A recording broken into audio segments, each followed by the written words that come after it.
Warning, this video contains subject matter that may be disturbing to some viewers. So let's get the housekeeping out of the way. This video is for educational and entertainment purposes only. All of the information gathered is from news sources or an internet search, and any opinions expressed by me is just that, my opinion. With that being said, let's jump into it. Today I want to talk about the case of Stephane Meeks Henderson. Now, Stephane's been a missing person for 27 years. You wouldn't think a person could just disappear off the face of the earth, never to be seen again, but that appears to be exactly what's happened to Stephane. Stephane was raised in a small West Texas town called Grape Creek, Texas, just outside of San Angelo. She lived there with her grandmother, Martha Meeks, after her mother tragically passed away in a motorcycle accident when she was just a little girl. Stephane and Martha had a really strong bond, and they pretty much took care of each other. At some point in 1990, Stephane would meet Ricky Dawn Henderson for the first time.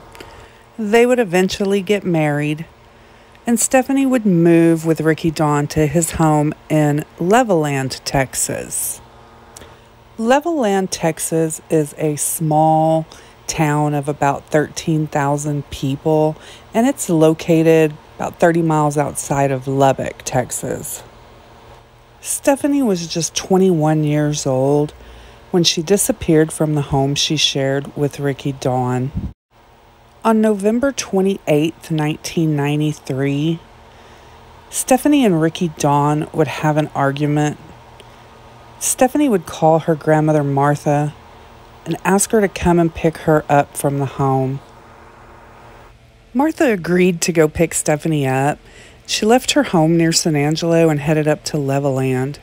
But when she got there, Stephane was gone, and Ricky Dawn told Martha that Stephane had left with some friends from Hobbs, New Mexico.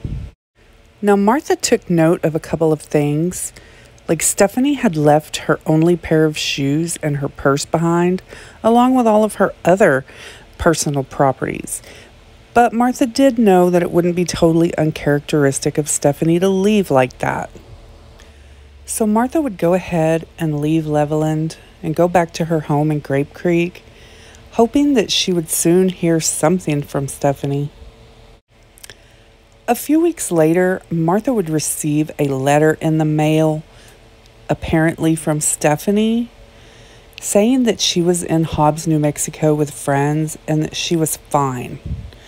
Now, Martha noticed a couple of things about this letter, such as it was postmarked from Lubbock, and it was typed and not handwritten.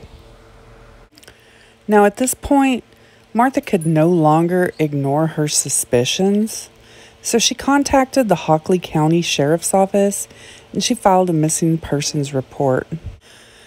Ricky Dawn wouldn't be very cooperative with the investigation. He did, however, maintain his innocence and stuck with his story that Stephane had left with friends to Hobbs, New Mexico. Law enforcement wasn't able to find Stephane. They didn't have any leads. They didn't have any evidence pointing to a crime, and the case went cold. And around 1994, one of the investigators in the case would say that he didn't believe Stephane was missing, that he believed that she was on the run from a probation violation from years before. So, of course, this makes me wonder how hard they actually searched for Stephane. If they felt like she wasn't a missing person and she was just running from a legal issue, did they really look for her? In about 2004, they gathered DNA from a relative of Stephane's and they tested that against the DNA left on the envelope from the letter that was sent to Martha. Now, when the DNA results came back, it was clear that the DNA left on that envelope was not Stephane's. They didn't know whose DNA it was. They didn't get a hit in the database on the DNA, but the DNA was male DNA. So that means that there was very little chances that Stephane sent that letter to her grandma. Nothing would come of the DNA testing other than to exclude Stephane, and the case just would remain cold until many years later, over 20 years later, another tragic death would occur. And this would force them to take another look at Stephane's case.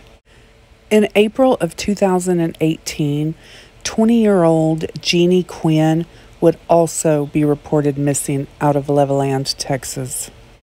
Sadly, 2 days later, Jeannie's body would be found hanging in a field near Abilene, Texas. The coroner would rule Jeannie's death a homicide. Her hands were tied behind her back, and it was determined that the hanging was staged. So you may be wondering what Jeannie Quinn's death has in common with Stephane's missing persons case from more than 25 years ago. Well, at the time of their disappearances, both women were in a relationship with Ricky Dawn Henderson. Ricky Dawn has been named as a suspect in the death of Jeannie Quinn, but as of this date, he's not been charged with her death. He is currently incarcerated on a 25-year sentence for providing drugs to a minor. And from my understanding, this does stem from Jenny's case, but I'm not sure of the exact details. Surprisingly, though, there is an update on Stephane's case. In March of this year, Ricky Dawn was charged with the murder of his previous wife, Stephane Meeks Henderson. He did appear in court, and he's pled not guilty.